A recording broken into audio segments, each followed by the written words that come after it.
July 13th meeting to order, and we'll start off with the Pledge of Allegiance. I pledge allegiance to the flag of the United States of America and to the republic for which it stands, one nation, under God, indivisible, with liberty and justice for all. Okay, first order of business, approval of minutes. I recommend an approval. I move that we approve the minutes of 6/8/16. Second. All those in favor say aye. Aye. Opposed, and that's unanimous. Okay, first order of business, a small project, NACC 176, 139 Osgood Street. So this is a patio reconstruction.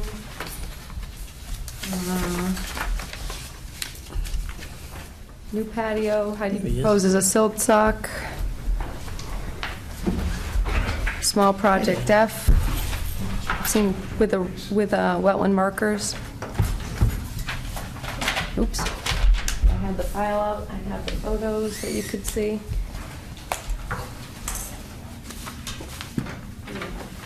Don't look too carefully.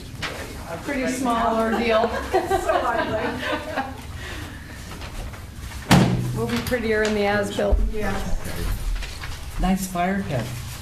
So here's the new proposal. Jack, any questions? None. Deb? No questions. Al? No questions. Joe? None. Motion? I move that we consider the application NACC 176 to be a small project pursuant to letter F. Second. All those in favor say aye. Aye. Opposed? And that's unanimous. Accordingly, I move that we approve the small project as drafted. Second. All those in favor say aye. Aye. Opposed? And that's unanimous. All set. Thank you.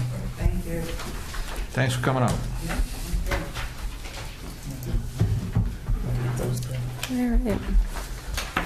Okay, next one is Next is 58 Glenwood. That's you. Yep. Sorry. 58 Glenwood, IDA.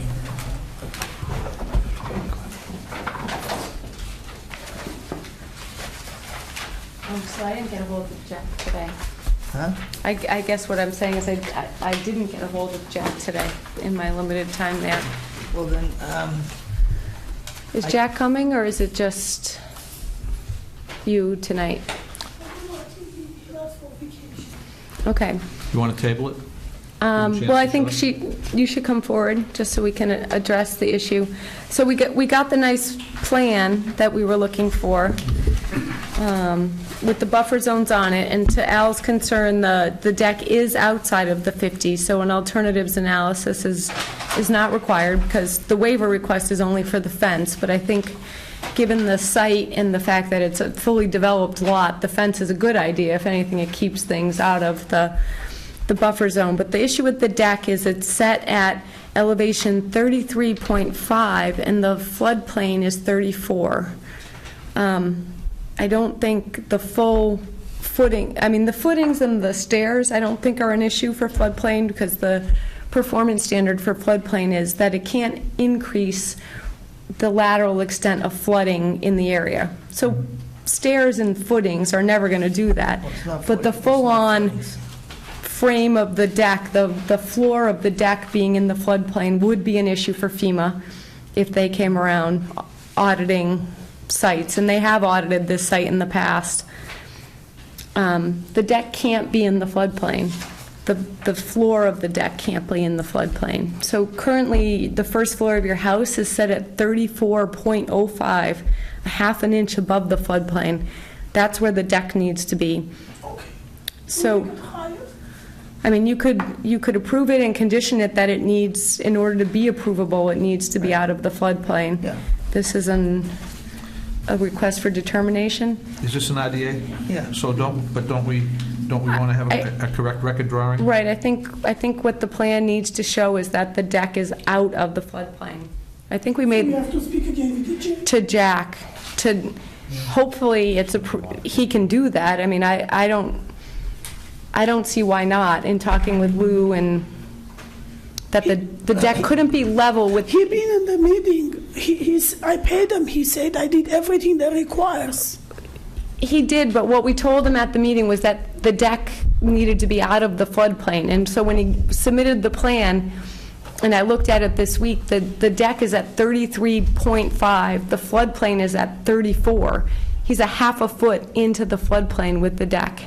It can't be, or you have to provide what's called compensatory storage, and there's no place to do that. So you have to provide the floodplain mitigation at the elevation that you do the work, and that's not possible, right? You have nothing.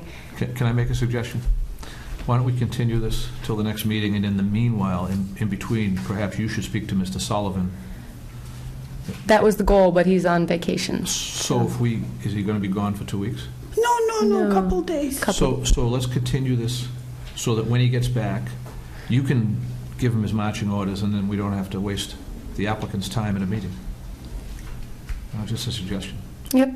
I would say, in the meantime, if you wanted to, you could issue a negative determination on the fence. We could write it up as the whole, but there's no issue in... So I don't want to mislead anybody. If the notation is correct, and I have no reason to believe it's not, if the mapped flood elevation is stated to be 34, that's the top of the flood, of course. Right.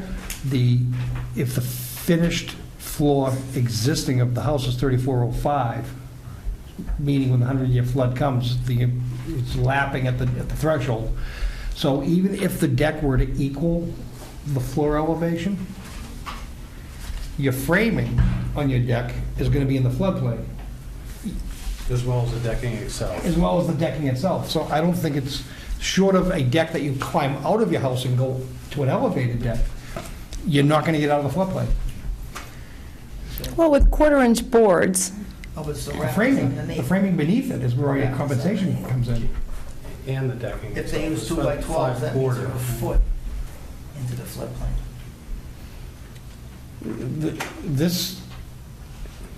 The floodplain's an issue. So I don't want to have Jack come in and just revise the plan. you can't get out of it. You can't get out of it. You're literally looking at your finished floor, steps up to a raised deck on the outside, above your finished floor. Now, whether that architecturally makes sense to your home or not, I don't know, but I don't want the applicant to leave this room thinking that a phone call to Jack is going to solve the problem. It doesn't. That was my bad, I forgot about the rafters when I talked to you today. Right.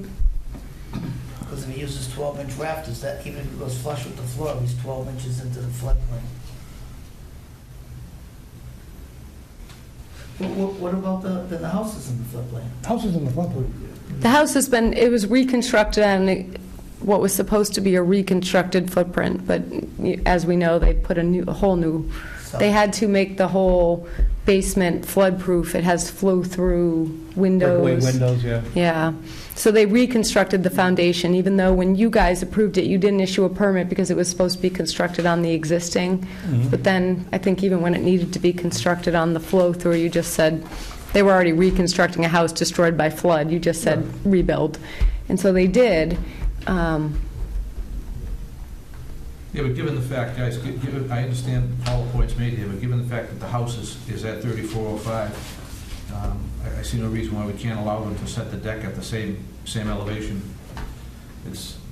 They can't do anything about that. Well, I guess between talking to Jack, I'll also call FEMA, right? So we can call DCR and ask them, does this make sense? Does this require mitigation? Because if you think about flooding in decks, water Deck is the least of their concern. flows through, and so maybe to the performance standards of the Wetlands Protection Act, it complies. What I worry about is building code, so the code enforcement officer for floodplain is typically the building inspector. Right. So if he has to sign off on this, he can't then be in violation for approving something that's not compliant. We don't want to give her approval, and then she goes to building and they say, oh, we can't do this. Well, then, I'm going to go back to my first suggestion. We should continue this and give you, And- That those Right. conversations all take have that place. conversation somewhere else. FEMA and Jack Sullivan, okay. So I'm going to move that we continue this to the next meeting. Second. All those in favor say aye. Aye. Opposed? So I'll talk to Jack, and I'll call FEMA, the people who regulate the floodplain, and see if it's allowed. If they say yes, then it's good. If they say no, I'll make sure you know who to talk to about this, to find out what you can and can't do. But the fencing is definitely not an issue. The fence is not the problem. The problem is the decks. They're dangerous. The kids can fall down. I keep the closed doors like 8-9 months now. Yeah, we have to, And we it's just have just, to, you see the dangerous situation on the decks. I don't know what's the problem about the deck. And you have to understand, I have 3 little kids. You don't make it easy for me, thank you. Next one is 642 Turnpike Street.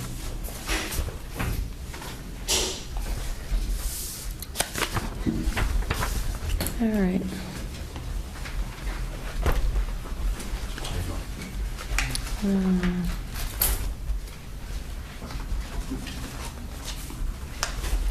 Sorry, all stuff on the agenda. Here we go.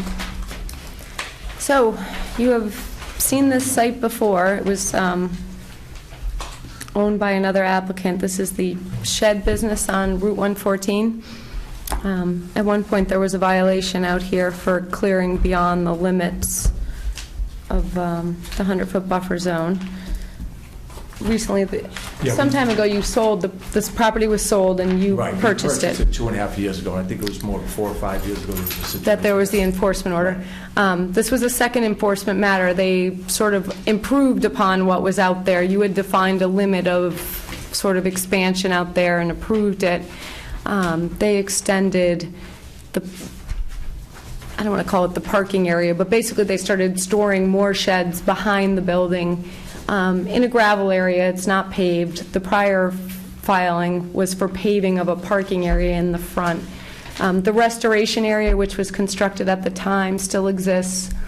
The sheds are outside of the 50-foot no-build zone. The gravel area does extend into the 50-foot no-build zone, but it is gravel.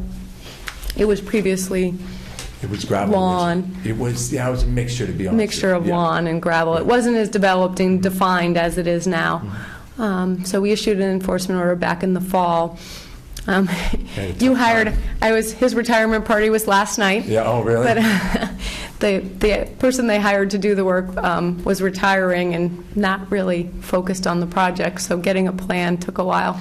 So it isn't the applicant's issue Yeah, that... he's the one that I think that did the original plan for the Right. original owner. Yeah. So the plan you see in front of you is accurate, and Heidi has been working with the applicant to make sure what he has out there is approvable. There are no structures in the no-build zone. As I said, there's gravel in the no-build zone. But the restoration and the wall and things that are out there, she recommends markers and after-the-fact approval of what has been developed. Jack, any questions? Just for clarification, are those the lot lines? Does it go back and then?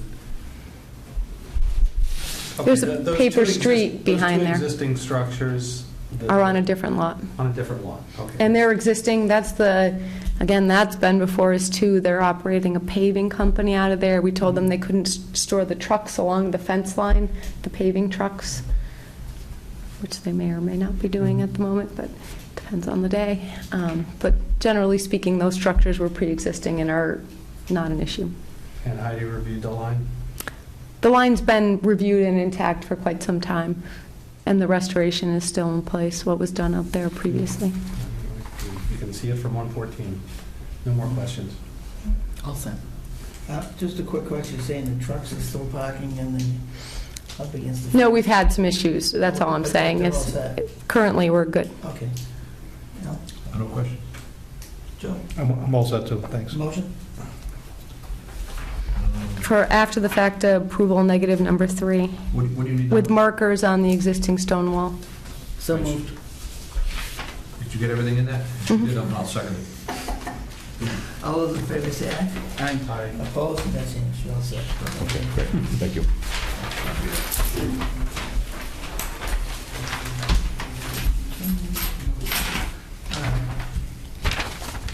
Next one is 242 1681 384 Osgood Street. So, after the last meeting, the planning department required DPW to submit a parking plan. which you have not seen before, but which is on, I think you can probably see, on the rear of the site here. It's currently used for some parking and plow storage, but it's generally... There's probably 3 or 4 cars back there and some plow storage. Actually, Jennifer, if you can go to the front of the lot first. Oh. So by decision of the inspector of buildings, he determined that we require 27 parking spaces. So there are 10 parking spaces. I know, we're usually not that loud, it's kind of... There are 10 parking spaces in the front of the building, including 2 handicapped. Then right above Lou's head, actually, on where I'm looking, right at the corner of the existing building and the proposed building, there are 3 parking spaces. And then when you move to the back, there will be 18 parking spaces. So a total of 31 parking spaces, which complies with our requirement to have 27. Since the last time we met, the planning board has issued its site plan review decision. Okay, Jack? Just as a note, when I wrote the order of conditions, Lisa had discussed and DEP had asked that the apron, which you see in black somewhere in the upper left-hand corner, is proposed as 10 by 10 and is in the wetland. Lisa had said it didn't need to be 10 by 10. We discussed this a bit at the last meeting. In discussions with Lisa and trying to comply with DEP, we've conditioned that, and I've spoken to Bruce, that it be 5 by 5, and he's fine, Lisa's fine. I think DEP will be happier. What's the purpose of the apron? Is it outfall for the... So the engineer who was here previously had said it was just sort of standard practice for him to propose 10 by 10, and that was the only reason he was proposing it. Lisa said there was no need, given the flows out of that, for there to be 10 by 10.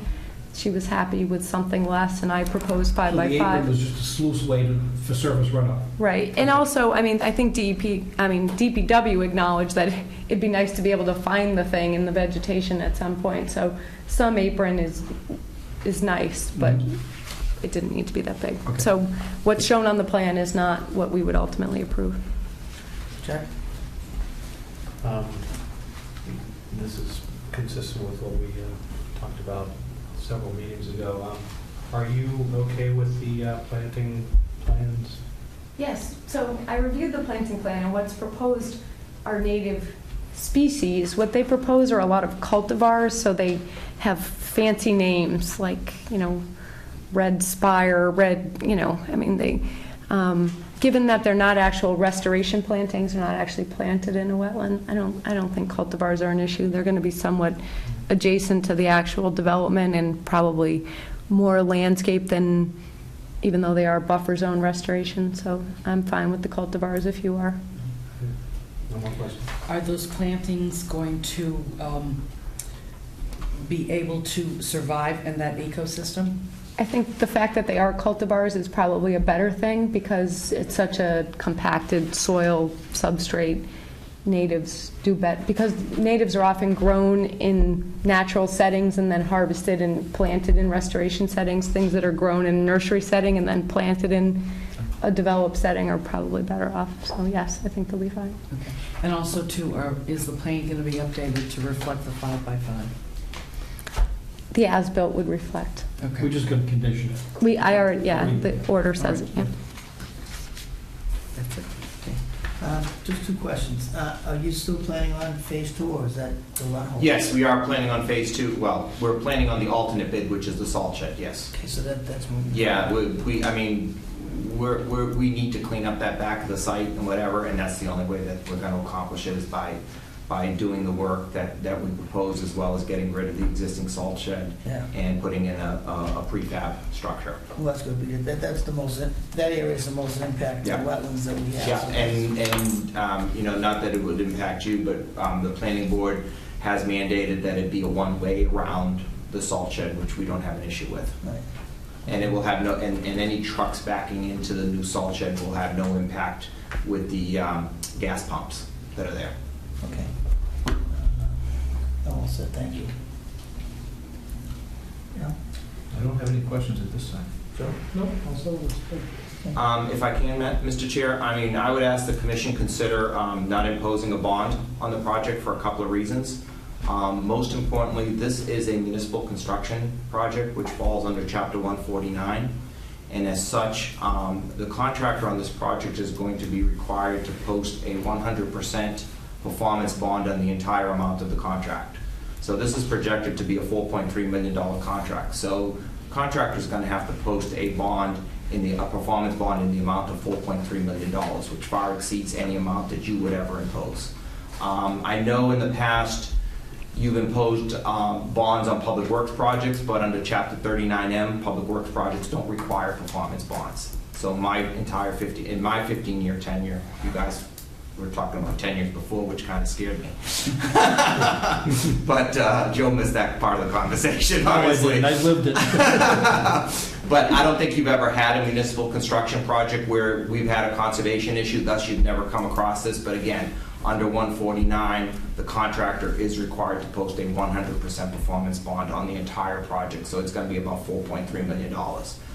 Furthermore, this project is going to be scrutinized up and down, and not only is the town going to be overseeing it, but the planning department, the conservation department, the inspector of buildings, the architect, and also we are required under Chapter 149 to hire an independent owner's project manager. So the chances of this project not being completed properly, I would predict, are infinitesimally slim to none. It's going to get done, no ifs, ands, or buts about it, and until the as-built are submitted and approved, we don't release the performance bond, we don't pay the retention amount on the projects, etc. So again, I would respectfully ask that you consider not imposing an additional bond on this project. Ray, I appreciate everything you just said, in knowing that when they do post a bond, they're, for whatever period of time the money's tied up, they're still going to want to at least 10, probably not 15% on top of the amount. So you're paying just to hold their money, you're paying them back. Right. That was going to be my third point that I decided in my head as I'm sitting here not to bring forward. I mean, basically the town is paying to impose a bond on it, to issue a bond to itself. And I'm real sensitive to that. But I think there's a way around this, and as my mind wanders as I sit here, is I wonder if it makes more sense that we condition the bond in words that requires the prior to bidding or prior to notice to proceed, that when the bond document comes back, that we get the language to review and approve that names specifically the order of conditions within the performance, that it annexes our order conditions directly to the project. Because I think it's all we need to do, because in essence, the town is the applicant. If there is a violation, we don't go after the contractor, we go after the town, which the town doesn't have the bond, the contractor does. So I think it's more legalese than it is environmental or engineering. How is it, can the words be put in that bond that simply annexes the order conditions? Well, if I may, I mean, again, we haven't had a municipal construction project that's involved conservation, but typically we've had several that involve the planning board decisions. The planning board decision is made part of the specs, and then as part of that is made part of the contract document.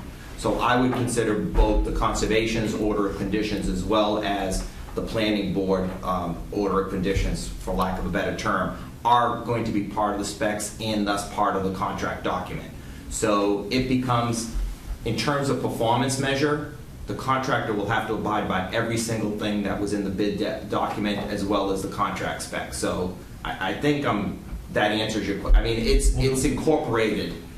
So then we would want our order of conditions to be part of that package. It is. It will be. It will be. It will be. That's what he said. It will be. Let me ask you this. Actually, that's a good point, Ray, because sometimes, like on public works projects, like roadway and drainage projects, It's a little different. they've already gone out to bid sometimes by the time they come into us. Right, correct. And- No, we intend to make both documents part of the bid package and thus part of a supplement to the contract. So that's part of the performance requirements that the contractor will be expected as part of his $4.3 million performance bond. His or her, I didn't mean to offend anyone. What about releasing of the bond?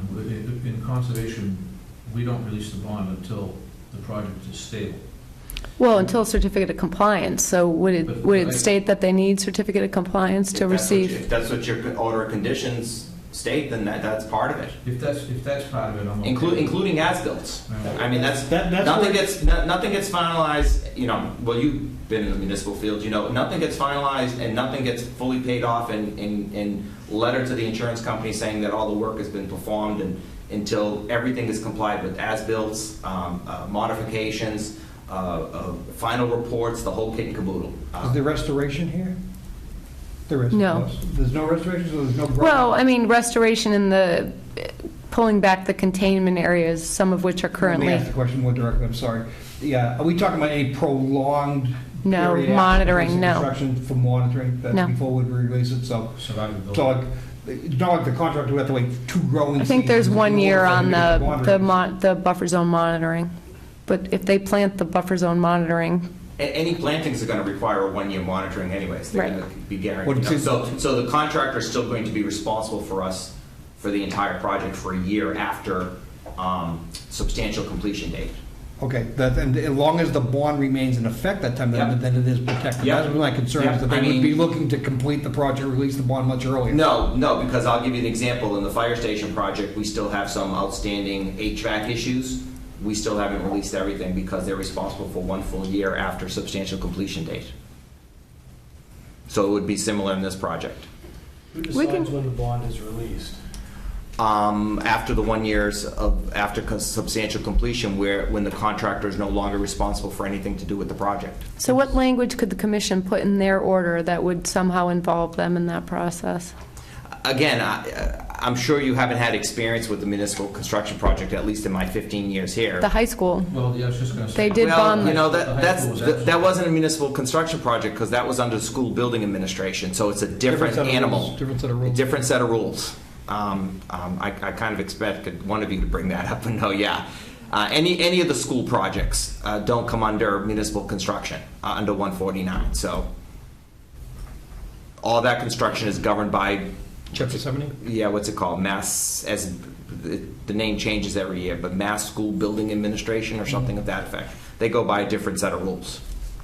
So who's responsible for releasing the bond at the end? The town is at the end of the 1 year to say everything's been done, you're good to go. Town manager then?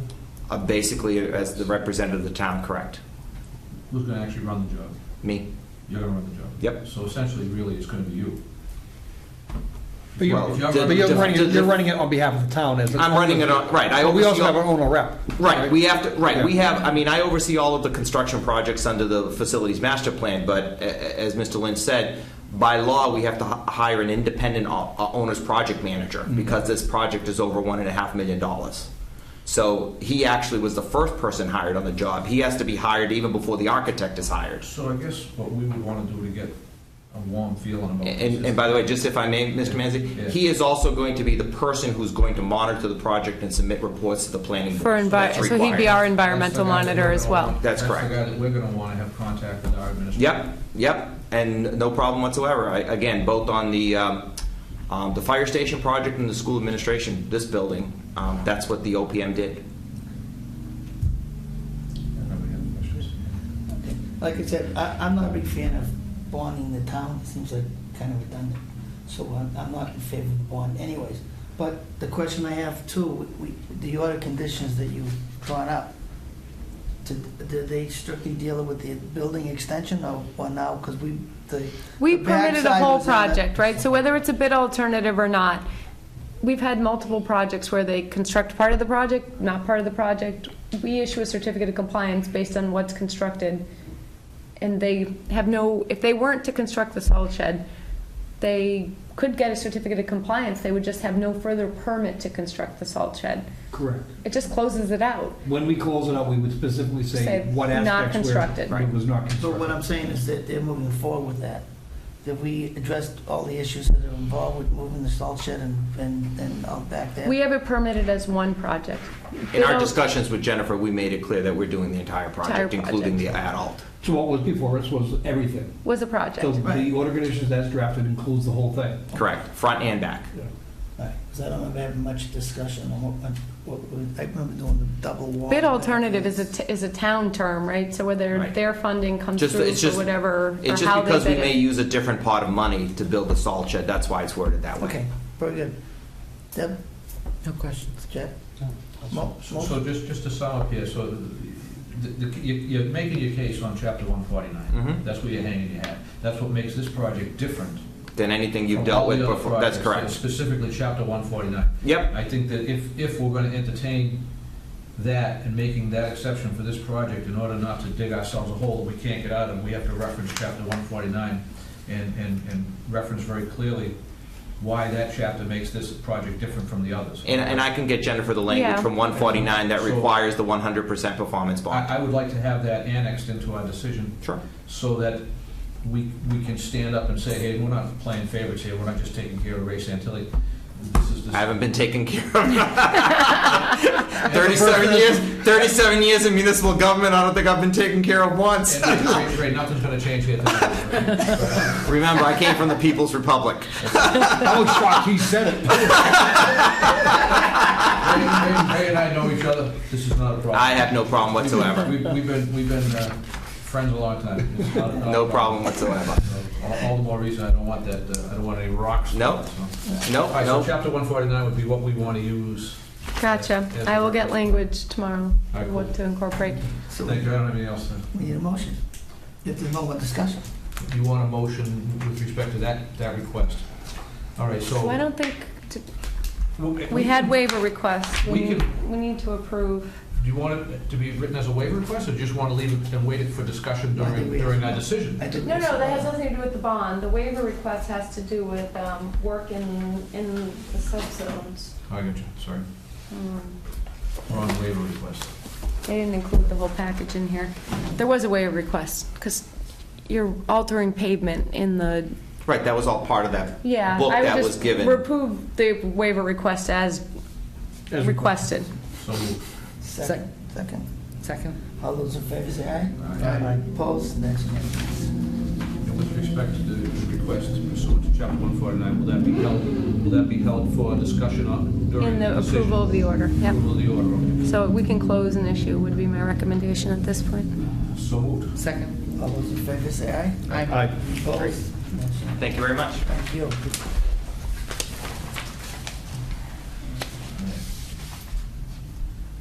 Next one is 242-1682, 56 Canvas. So, at the last meeting, you requested that Jack add an infiltration, I don't know how we got so large here, hold on. Roof runoff infiltration to the plan, which you can now see is adjacent to the proposed sunroom in the sort of left-hand corner. My cursor is all over the place when I look at the screen, but basically adjacent to the driveway there. And I think that was the only missing piece. It's on the plan, and there are no waiver requests, so my recommendation on this would be to close an issue.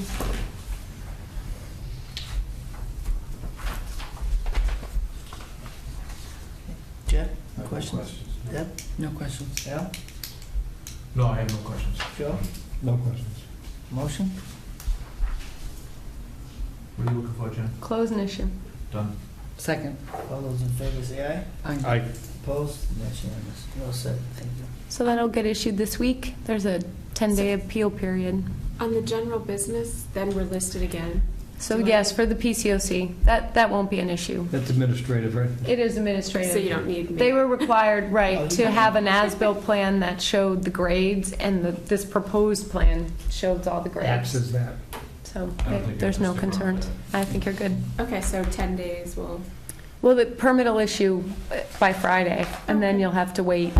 You'll have to record it and wait a certain number of days before you can start the project. no worries. Excellent. Thank you. Very good. You're not enjoying this meeting? You want to leave? Wow, You know. exciting, but. We have the highest ratings in town. just- Yeah. Next one, can we do both at once, Jen, or can we do a new step of the culverts? They're both the same, right? We advertise them as one with both points on the track being identified, so I think we should discuss them as one, even though they have two separate file numbers. I'm taking it you didn't get a hold of DEP to, Actually, no, I did that check earlier this afternoon, still in review. but they have two file numbers. Yes, both. David said he was going to try to get just one file number. Oh, I don't know. Okay, he didn't. He got two file numbers. Sorry, I'm Tom Gustafson with Peer Consultants, filling in for David Gordon, who's our permitting specialist that put this package together, so bear with me, he's on vacation, so. And we're working for the Keolis Commuter Rail Services.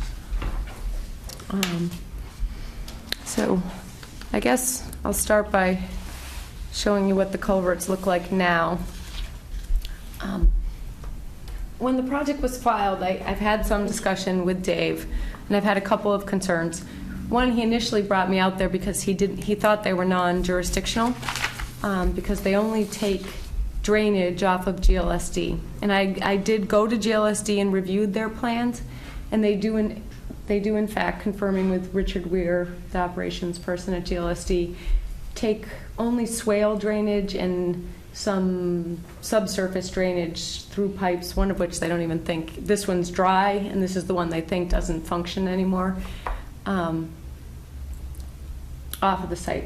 So they don't come from upgradient wetlands, they're not intermittent stream crossings, but they are in riverfront and they are in bordering land subject to flooding.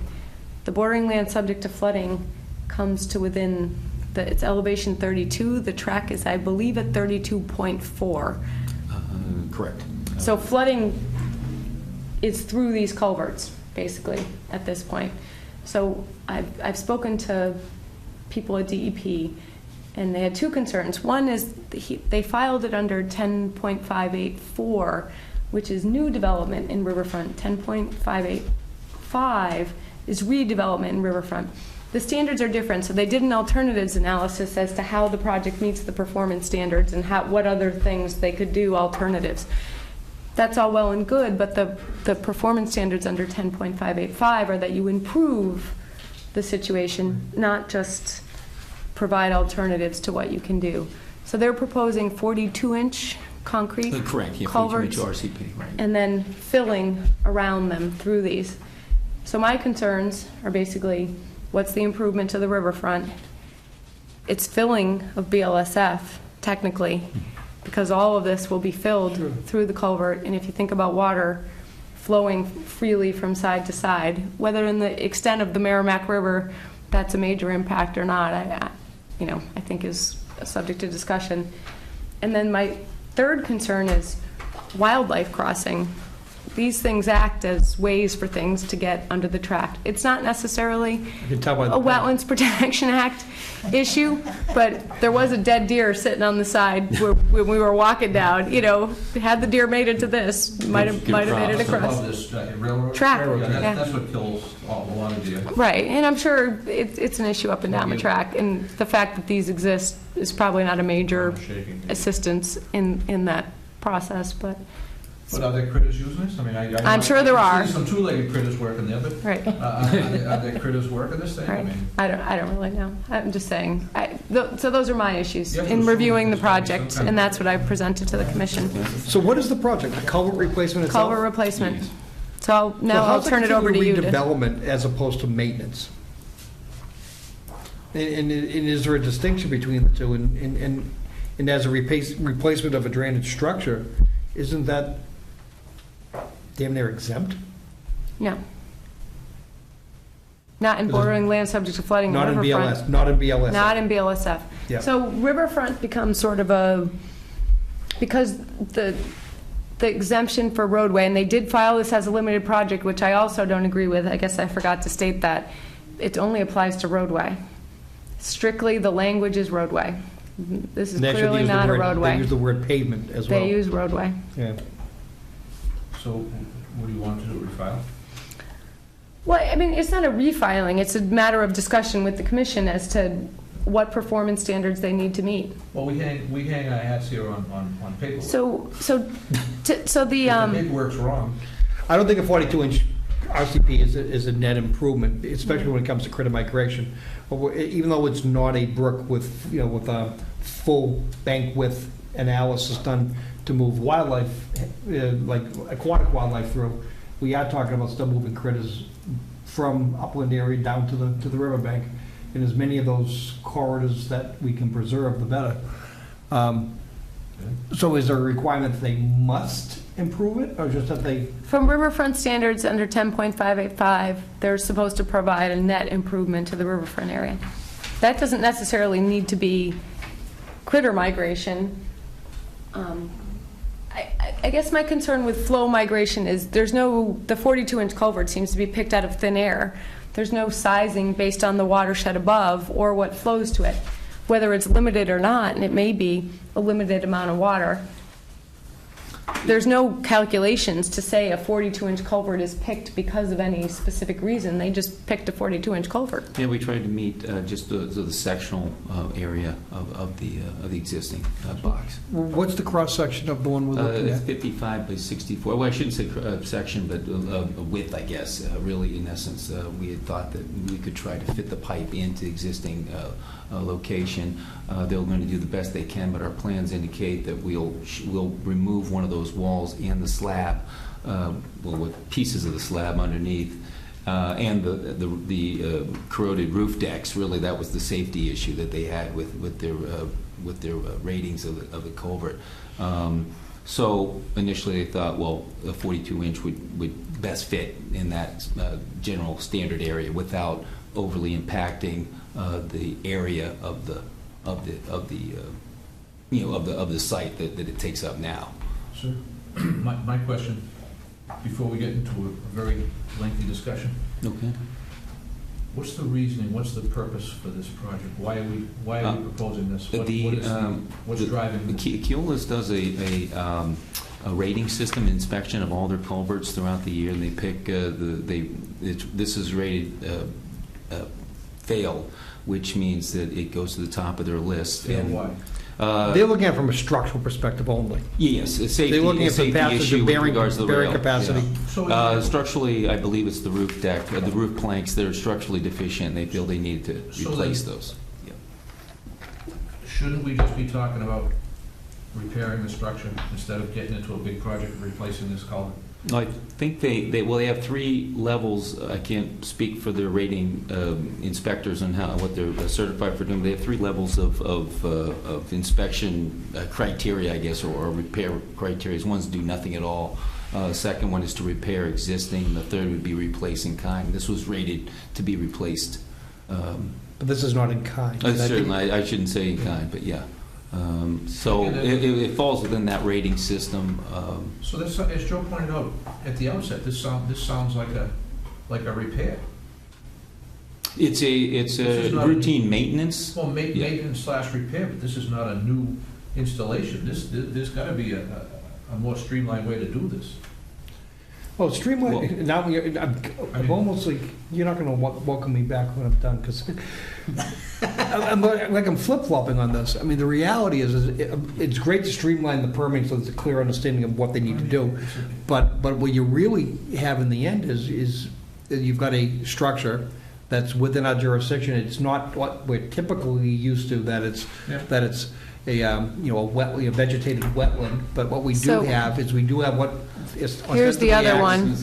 Just to be It acts as a clear, they're not both the same. So this one does carry water. So you think of the rail, if you think of the rail bed as a dam or a dike, when the flood hits, these culverts function more principally as equalizers. It allows that flood water back in. Back and forth. By making that smaller, you somehow affect the flood elevation of the river. That's what I'm asking. Why are we talking about making it smaller? This is an existing structure that's failed inspection that needs to be repaired. Why are we talking about an R&R job here of removing what's there and replacing it with something smaller? I don't see that. I didn't go to engineering school, but I don't get where we're going. Well, there's a few more pictures if I could maybe present a little bit. Some of the existing conditions, it's maybe a little bit more. I'm in favor of doing the job. Of the wing walls and the head wall are also corroded. Some of the ballast also is falling off the head wall, so the place is a little bit more disarray or disrepair than maybe that one picture indicates. We should I don't have those suggest too photos. that that it has been extended 6 inches in each direction. It allows us a more of a gradual slope coming off the rail alignment. So it allows just a better banking above the head wall and the wing walls to allow less That's gravel and further fill ballast. in BLSF. Yeah. I mean, Oh, like you just said, the sluiceway is one thing, but now he's talking about sidewalls. Those are gonna stay? but he's also talking about cutting this in half, where it's Right, no, but I'm saying that picture right here. Yeah, one of the walls, we're proposing That looks one of pretty the south wall in this location to be removed, and the roof planks and the whatever's left of that slab. To be removed, we put the pipe in, backfill up, and then it would involve 2 new a head wall on either end, and the wing walls on either side. We tie it into the existing, underneath that stone, which you can see is falling down off that head wall, there's an existing slab, apron, I guess you will, into some existing riprap. So we would propose to make a smooth transition between, the end of the pipe with riprap and remove any of the surrounding concrete to just get rid of it, clean it up basically, and riprap between what's existing and the end of the new pipe location. I think at a minimum, we need what the fill of BLSF is. I know you claim, or the filing claims, that the impact of BLSF, given the floodplain of the Merrimack River, is negligent, but prove it. Give us numbers. Tell us, We did lose a little storage space, if that's what you mean, storage capacity of about 0.01 acre feet. Is that what you're referring to? No, that's in the capacity, the pipe carrying capacity, right? But BLSF is a cubic foot per. When you fill BLSF, you provide a elevation and what you fill at each elevation. At each incremental Right. elevation. So we need to know that information at a minimum, I would think. And then from the perspective of not 10.584, but 10.585, what is the improvement to the resource area?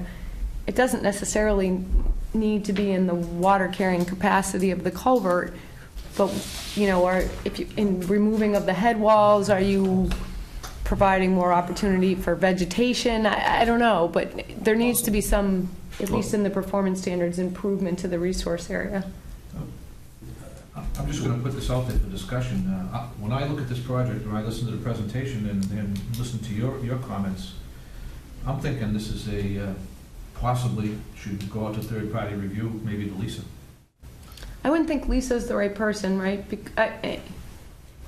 it a Well, if stormwater not- thing? I don't really see it as a stormwater thing. But we've had so the last culvert review we did was the slip lining of National Grid.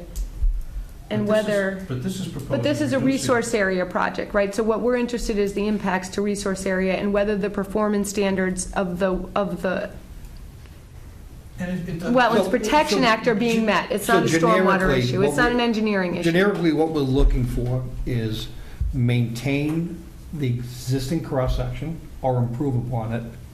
And while they're doing all that structural work to rehabilitate or rebuild or otherwise fortify this culvert in the same dimension, to provide measures of protection to protect the unlikely event or during the event that water might move through and move materials through it. I think the performance standard we're looking for is the same cross-section at the beginning and the end of the day. We're not looking for anything less, whether it's BLSF, whether it's critical movement or whatever it is. I think what we want is a culvert cross-section, exactly the same. Otherwise, you get into a big debate of whether it's an improvement, and I don't think it's an improvement, and the debate begins. I think it's a detraction by putting something smaller in from many different perspectives. So I think the performance that we're looking for is same exact cross-section. Better. Pretend this is a roadway and not a culvert. If this was an underpass with a railroad above you, in Boston, you repair the deck. You fix the roof, you make it strong, and you move on. I think that's what we're looking for, and I think it's the sort of thought process that I'm not seeing in the NOI. Plus I would say that the railroad bed predated the sewage treatment plant.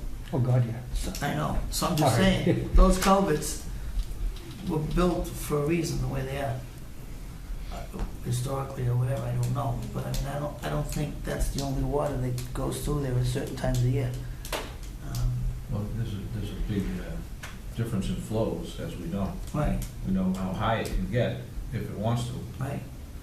So It can get higher than what you're seeing of the opening right there, right I now. understand, but if the larger the opening, the better the ability To to provide transfer whatever flood water, mitigation is right. providing. Yeah, that's why they function as equalizers more than Right. anything else. Right, so kind of like the flow-through windows of 58. Kind of like. There you go. Kind of like, yeah, Kinda sorta. same idea in my mind. Right. The idea of reducing this by 50% doesn't make sense to me. No, doesn't, right, so, this is not gonna get approved tonight anyways. What we should do is give them some direction, how we want them to proceed, and then continue to the next meeting, because there's a lot of issues. So I don't know how much time you want to spend on it, and I won't object to anything you want to do, but I'm really thinking that this might be a perfect example for some third-party review. I think it's premature. I don't know who to send it to at this point until Well, I think it's like the slip lining, although we reviewed that specifically for wildlife habitat. I don't think this is necessarily a wildlife habitat issue. That was a perennial stream. I think more the issue is here is meeting the performance standards of the Wetlands Protection Act. So it's Wetlands Protection Act review. It's not stormwater review, even though there may be some engineering involved about the sizing, but it's meeting the performance standards of the Wetlands Protection Act. So we can give you the opportunity to do that, or what the commission's saying is possibly they may want to have someone else review that and tell you what they think is the best way to meet the performance standards. Yeah. But that would require you to post escrow to fund a third-party review, or would require Keolis to provide the escrow for third-party This is- review. I think this project is larger than what we're, to do, to replace that, I think is more than what they want presenting, Oh, most you definitely. know, so I think, What, I don't mind just calling it out the way I see it, is, putting a pipe in there and filling in the annular space with gravel or grout or whatever, and compacting it in, and somehow fortifying it, and turn the new pipe into the structure, and the gravel simply bearing the railroad bed. It's the easier, cheaper alternative to accomplish the structural concern that they have. It does nothing to address the purpose of the culvert to begin with. It's simply quicker, cheaper, easier. Well, it has to be quick. They do these on weekends. Basically in closings. They have to close the rail down, come in on Friday night or Saturday morning, and then be out by Sunday. So there is an efficiency factor. There's a standard that they try to work within. I also have a little bit of a bias because they came to Ipswich and just did it. Just did it, yeah. And then, we found out and issued them an enforcement order and spent a year reviewing it afterwards, to which point we got nothing newer than what they did. So, just putting that out there.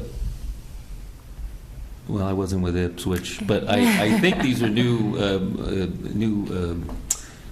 people with Keolis Right, so I'm that are just trying saying, to do the right thing. they're trying to do the right thing, which is good. I just want the record to show, But- I have no bias whatsoever. No, but I'm saying, I mean, I I'm just see it saying for what quick and it is. easy is definitely their way of doing things, so.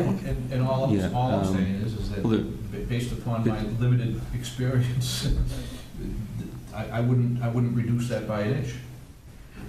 I would replace it with what's there. If they want to do an R&R, remove and replace, or whatever they want to call it, that would be. Oh, I guess the direction we need to provide is either we give them the opportunity to meet the requests that we're asking, or we have it reviewed to say that there's a better way to do it. Oh. That's where third party. I think it's dangerous for us to impose third-party review now, because in essence, we end up designing their project, or Right. that's Give very them a dangerous. chance to Give them look a at their chance, project. Go back and chew on it, meet the standards, submit something to us, and if at that point, think we need some sort of review, we send it out. That would be more normal, I just want to see the science behind the. eventually, but I don't think Science we on need. how they would justify to reduce it by half. well, that's their diligence for the next meeting, and then Then we go It to... refers I to don't it mean as engineering science, I mean wetland science. Yeah, well, it referred to it as a cattle crossing, and again, I'm a little unfamiliar with the history of cattle crossing, so in essence, they call it a culvert, but it really isn't acting as a culvert, and really picking up very little drainage or flow at all. I understand how And, it started its life, but what's it yeah. doing now? Well, they refer to it as a Well, that's cattle what I'm crossing, thinking. but was it actually designed to to equalize flood, on either side of the tracks? I don't know. I mean, it doesn't really seem, because I don't know how many of them there are along the tracks to support. How far is it from the river? If the river... Oh, Right there. It's between it's 100 and 200 feet. That's the analysis that needs to happen. But that's what I'm saying, we need some stuff here. What we have works to reduce it, I think, puts this area at risk in North Andover. Because we could be altering a substantial area that doesn't So need it. we didn't actually look at the plans, but this is, these are the actual plans of what's proposed. Small compared to the existing. Right, so you can see the existing box and what the pipe in it. So the pipe would be at grade, at existing grade? Yeah, they were Yeah. trying to keep and maintain those same index. yeah. Elevations, yeah. No, The what I wouldn't rule out is, if you have enough right-of-way, is come up with an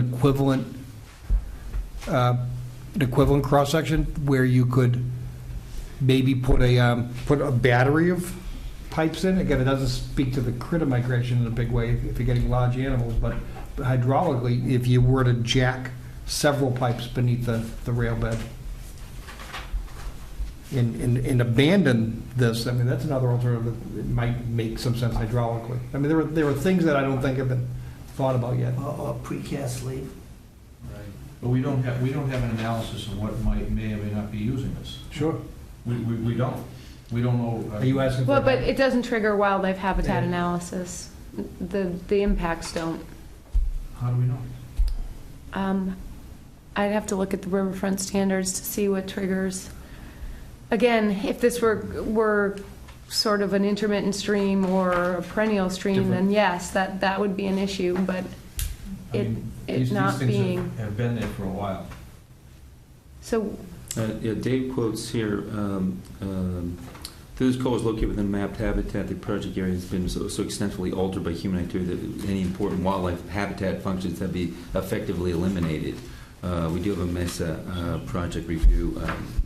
so it's in Yeah. MESA, but that's for bald eagle, and Well, yeah, that's a they're not no using the take. culvert. We're talking about ground critters. Yeah. Whether it's white-tailed deer or whether it's river otters, we don't know what's using or not using this. It's not a resource area itself, so the Wetlands Protection Act, I'd have to look at it more closely for riverfront, but for resource areas, it's strictly about resource area habitat, and this is riverfront, and BLSF, so it is, I'm gonna have to read the regs closer on the wildlife habitat. All right, so how are we leaving it? We're leaving it that this is, they're gonna come up with some more Yes. data. To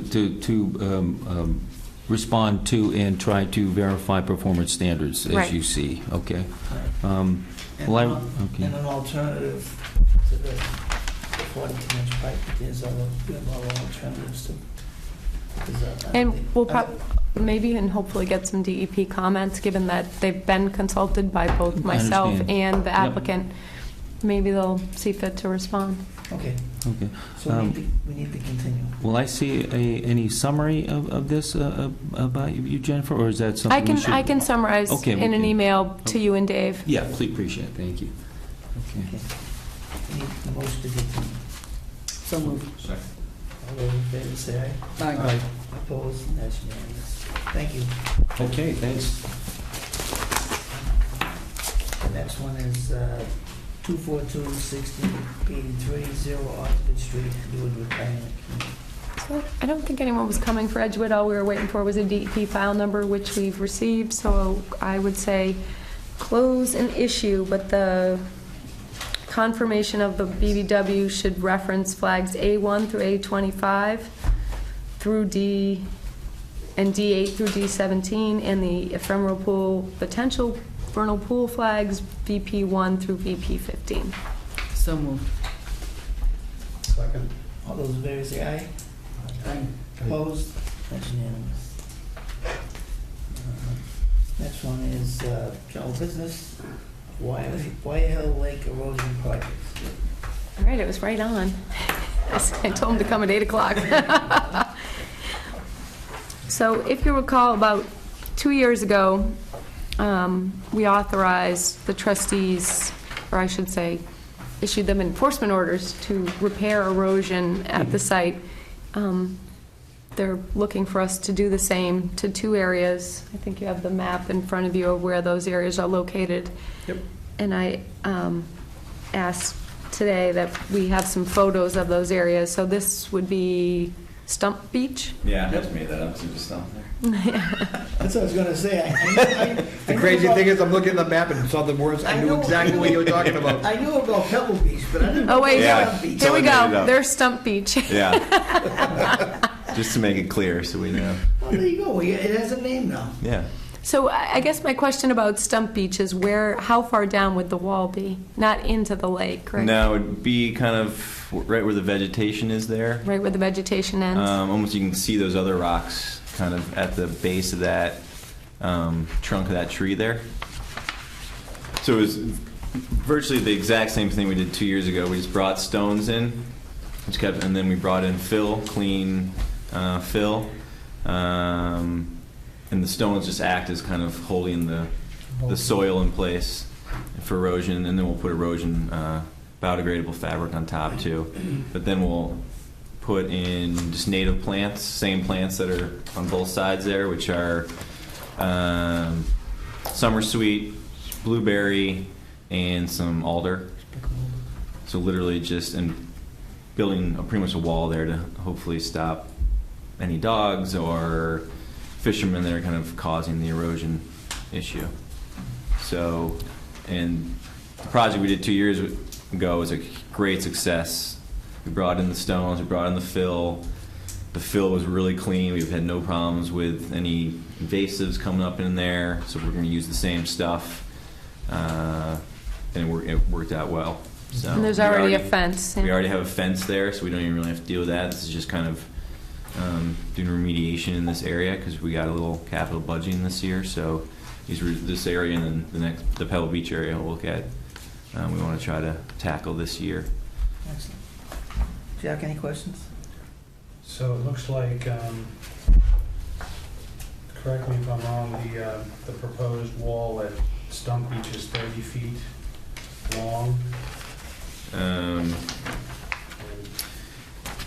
20 Yeah, that's about as long as that opening that was on that picture. And So then just- Pebble Beach is 20 feet long. Yeah, so Pebble Beach is a little different from that one because there's no fence there right now. So Stump Beach, we're just filling in that whole area that you see, that kind of hole there, and then replanting it. Where Pebble Beach is more kind of what we did with the last project. So the last one we did 2 years ago was a big area like this, and we left a little area for water access so that we do not make any visitors overly irate. I know before I even started in this position, they tried to completely close off the last area, and within weeks, all the fencing was ripped out, because I think all visitors still want a little bit of access. So looking at the Pebble Beach one, kind of where that middle island part is there, the far side of that, we're going to allow still for access down, but we're going to contain them to that area. So on the back side of that little mound there, we'll bring the fence up, as you can see, up to the sign there, and then we'll bring it around some blueberries, and then bring it way into kind of over. Yes, we'll bring it up around this sign, and then if you want to go back to that last one, Jennifer, that was good. Yeah, and then we'll bring it. No, even the one. One more. Yeah. Oops. We'll bring there's a big mass planting, as you kind of see Oh, the there you go. vegetation mass way on, looking at this one on the left side. So we'll bring the fence into there to hopefully That's back to Stump. stop any access. Then we'll bring fill into that side and pretty much do the same thing. Bring fill in, bring rocks in to keep that fill in there, and then plant it again with native plantings, which is already on both sides of this area. Jack? No more questions. Deb? All set. No? Just a question. Your system to exclude is opposed to rail fence? Yep. That's kind of, it's where we put it in, it's worked. It's worked pretty well. I spend a lot of time out there, and where they move the path from being along the water to up, most people don't violate that. I mean, the majority. I hope it works, Yeah. but, you know.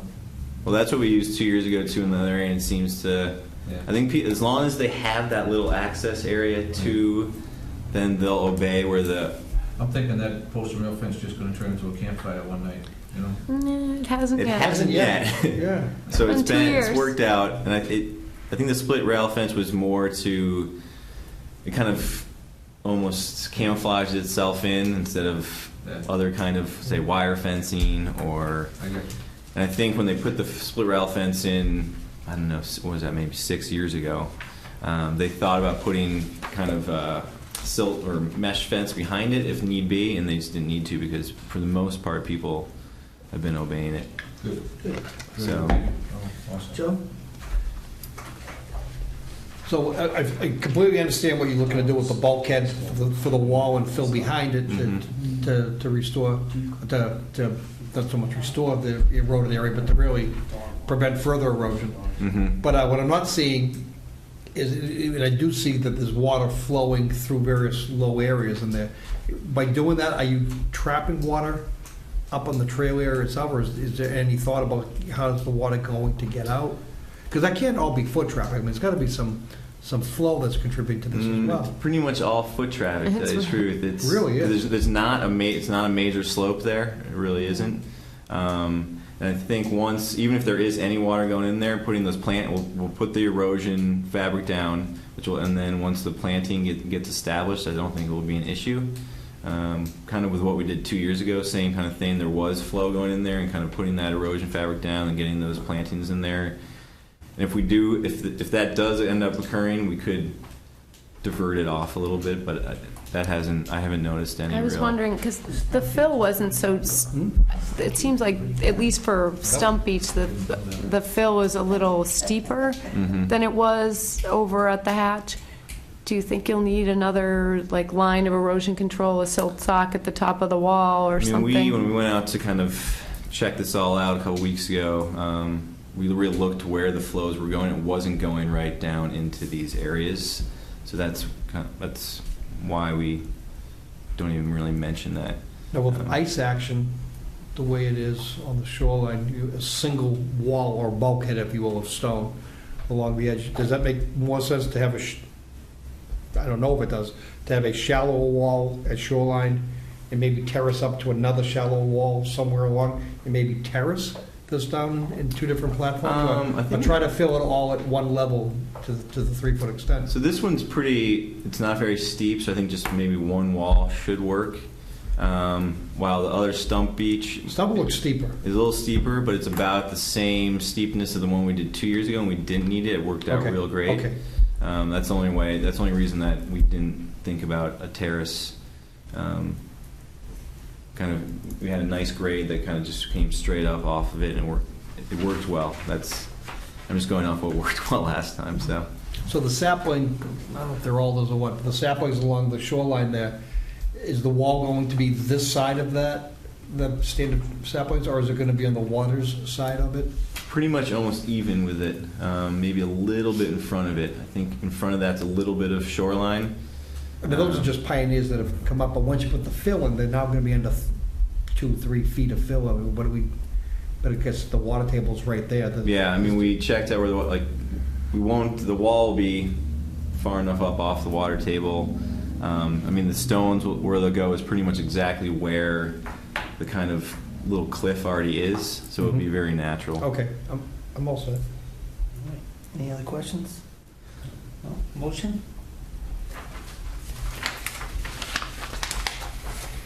So this would be to issue an enforcement order to repair the erosion as proposed. So moved. Second. All those in favor say aye. Aye. Opposed? That's unanimous. I want the record to memorialize, though, that these beaches are now officially named. Officially known as Actually, I'm looking on the map. Well, hopefully they won't be beaches anymore. I know. That's the plan, right? Are you gonna amend Pebble Meadow. your mapping to memorialize the names? Yeah. I noticed it's been written in, but I don't see it. And also, could We can I never did just show the plans either. bring up, do you have a planting plan? They do, Jen- yep. So the description that you got summarizes the plants And then the signage as well. and the signage that would go on the fence. Yeah, it's yep. all in that, yeah. It's all in the In the description. description I And wrote so I up, will reference as all well of as that. Okay. it shows it on the maps here, exactly what we put in each spot. Like Stump Beach, we're not putting river birch because that's not on that side of the lake.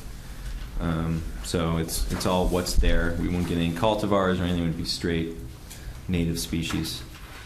Put stumps in. So put some stumps in. Yeah. Okay, I'll set. Okay. Well, thanks everybody. Thank you. Thank you. Good to see you. Thanks. Yep. See you soon. Yeah, see, Yeah. parking lot. Next one. That'll be later. Okay. Thanks everybody. Have a good night. That's it. Next one is 242-1663 COC request for Wally Tavern. So I have not, I need to get back out with Walter and talk about his issues out there. So we'll review that this week or in the next 2 weeks. So I would recommend continuing for 2 weeks. So moved. Sorry. All those in favor say aye. Aye. Aye. Opposed, and that's unanimous. Next one is POs 242-265A, POC request for 43. This was a roadway utilities and drainage, OOC. Lot 9 was not one of the lots called out needing further permitting. Wintergreen is accepted, even though we don't have a COC. And Lot 9 has a septic as-built in our files, so Heidi recommends granting the PCOC. Any questions? None? Motion? I'll move that we grant the PCOC request as requested for 43 Wintergreen Drive, lot number 9. Second. All those in favor say aye. Aye. Opposed, and that's unanimous. 56 Candlestick is the PCOC request referenced earlier. This was, I believe, a 3-lot subdivision. This would be for Lot 4 only, 56 Candlestick. All that was required was a grading as-built, which we currently have a grading as-built as the proposed plan for this project, so I recommend a PCOC. I'll move that. Second. All those in favor say aye. Aye. Opposed, and that's unanimous. And the next one is a PCOC request for 37 Buckland Road, Lot 4. So there's buffer zone in the front yard to the wetland across the street. There's an as-built in the file showing everything within the 100-foot buffer zone. Heidi recommends PCOC for 37 Buckland, Lot 4 only. So moved. Second. All those in favor say aye. Aye. Opposed, and that's unanimous. Next one is enforcement order. So we had discussions today, but I did not hear back about discussing the fines. He was supposed to get back to me whether he could meet today or not, but I asked him what other day this week. So our hearing is July 21st, so whether or not he meets before then to discuss the fines, or we have to engage town council to represent us at a hearing is the matter at hand, July 21st? is the hearing. Next week. Gotcha. Okay. That's at the... No, 2 weeks. It's not No. next week. Leaving tomorrow. That's excellent. What's tomorrow? July 21st Oh, the is 14th, 7, right, so next 21st is a Thursday. Thursday. Yep. Okay, so if we don't discuss it before then, we'll be in court. You emailed him today, though, right? I did. Okay. Yeah, We have counsel. I don't yet, so I would have to engage them. The police department's been, setting up the hearing and Right. whatever, so they continued. We Yeah, had but first received to notice. preside like- over the hearing in front of the clerk magistrate, we Right. better have counsel. Right, so if he doesn't agree to meet this week, I will engage counsel. Yeah, I'd get it done. Oh, yeah, okay. I wouldn't waste time on that, because if experience on this one, if you go in front of that clerk magistrate, and you're not prepared, it's likely they will just find him not responsible. I'm prepared. It's just a matter of whether, if we want counsel, I'll have to request it. I recommend it. Okay. He's gonna bring, He's going to show up with show counsel. here, up here for council. He's Yeah. gonna show him there. for He's going council. to have counsel. You got to have, Yeah. Oh, yeah, we're gonna have counsel. you know. Yeah, so we'll give him Give him to Friday we'll give to him respond. Friday and tell him that if he doesn't get in touch with us by Friday, we're gonna just proceed with the hearing. Okay. Yeah. We have to draw a line in the sand sometime. I agree. It's just like, you got to just, I think we've given him a pretty fair shake so far, so. yep, I agree with that as well. Okay, that being said, decision time. Decision time. 242-1661, 384 Osgood Street. So, we have the reference to the new site plans with all the parking on them, dated June 30th, as well as the new planting plan, dated June 14th.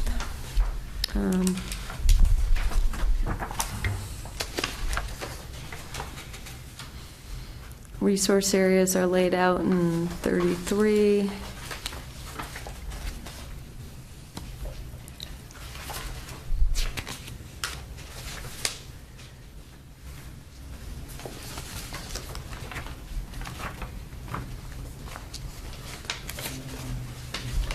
Condition 49 requires them to send us, once they file for the entire project, they exceed the 1 acre and they'll need a SWIP for the site. 50 is the bond, so that's the one I need to revise with Ray to reference the chapter, what is it? Chapter 149. Chapter 149. 149.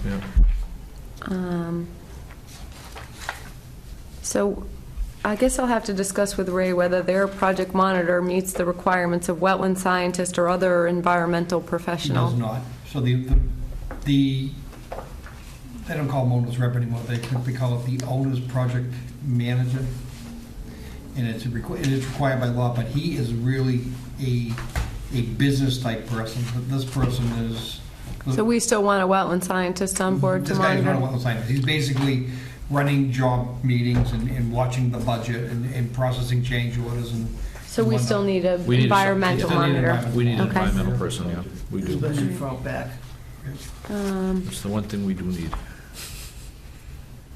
Do we want to include in condition 50 about, inclusion of the order of conditions into the bid documents, and satisfaction? So the 11,500 is what we would have otherwise posted as the bond. So I would go so far in that is without the real language. What we're looking to get is prior to the release, to the final release of the performance bond, at least you say it differently, that the performance bond not be reduced to anything less than $100,000 prior to obtaining a certificate of compliance from the Conservation Commission. Which would include an as-built. Certificate of compliance includes everything. Right. Okay. Yeah, all the conditions. So, whatever the citation is in the end, we don't want anybody, all it takes is the stroke of a hand and that bond is released. Whether, just because he thinks the order conditions are satisfied. So I think we want to hold some balance. And the crazy thing is for $11,000, it's minuscule. And it's only paper, by the way. It's not a cash performance. It'll be bond. surety, It's only right. paper, surety. You're still going to have to battle over, so that's why I think 100,000 threshold makes sense. Let them get the COC, and then they can release the balance. How Okay. you work that out specifically with Ray's language, Yep, let's let that happen. we'll talk. So 58 is stormwater management. And 54 was staking the foundation location. 59 requires DPW to incorporate the partial stormwater pollution prevention plan for this site into their site SWIP, which is required by the MS4 permit. 60 reduces the size of that riprap apron per Lisa's guidance and DEP's request. 64 is the foundation as-built. 66 is oil and grease traps. They propose them. It would just be that they be permanently maintained. 71 is they proposed a crushed stone construction entrance, which we never like because they get compacted and it's a mess. So we propose 2 to 3 inch riprap for their construction entrance. It's been your standard for eons. Stockpile location 72. Silt sacks in the catch basin 73. 74, there is some temporary alteration of resource area. That's just saying that they'll make sure that what goes back there is, has enough organic material in it. No washing of trucks without some sort of designated location. No underground storage of fuel oils be allowed on any lot within 100 feet of the wetland resource area. I don't think we store fuel oil, right? We store fuel. Yeah, the diesel But fuel not- is fuel oil. So do we want to say beyond what's existing? Yeah, that would make sense.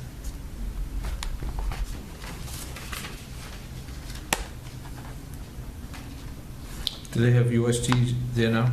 Yes. Is it going to remain? Oh, yeah. Changing the fuel oil is not any part of this project. It's not part of this No, not project. one of the tanks at all. So, on our condition 79, I mean, So no new underground, well, I mean, that's... or no beyond existing. I mean, what's existing needs to stay. It's the town's fueling station. So I would just change 79 to say, no alteration or addition of USTs is authorized under this permit.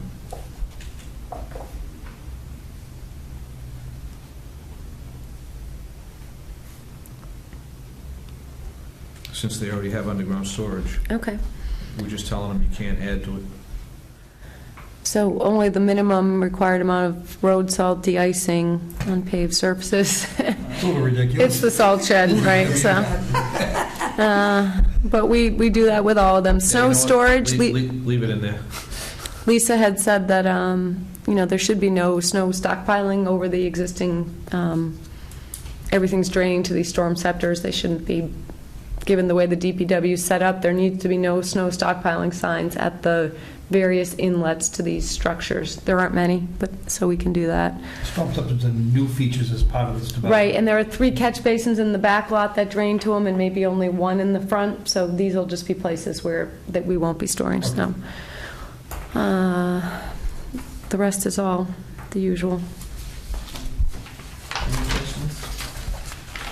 Motion? Move as amended. Second. All those in favor say aye. Aye. Opposed, and that's unanimous. Unanimous. Next one is 242, 56 Kansas. Great.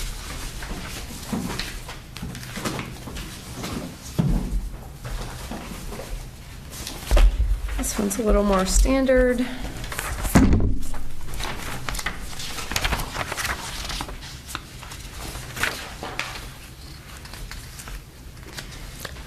The 25 and the 50 shall be established from edge of BBW except as previously developed the driveways within subzones, but as permitted previously. The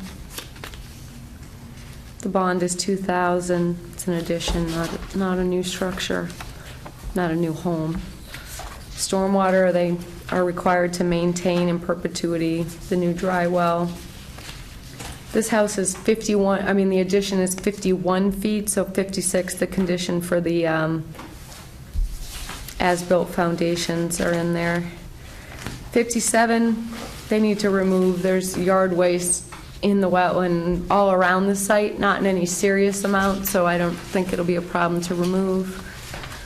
No dewatering.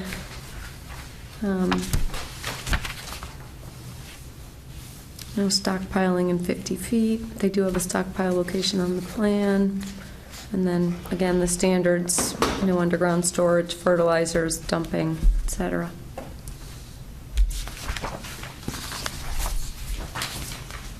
Any questions? motion? Didn't change a word, so I'll move it as written. Second. All those in favor say aye. Aye. Opposed, and that's unanimous. Motion to adjourn. So moved. Second. All those in favor say aye. Aye. Aye. Opposed,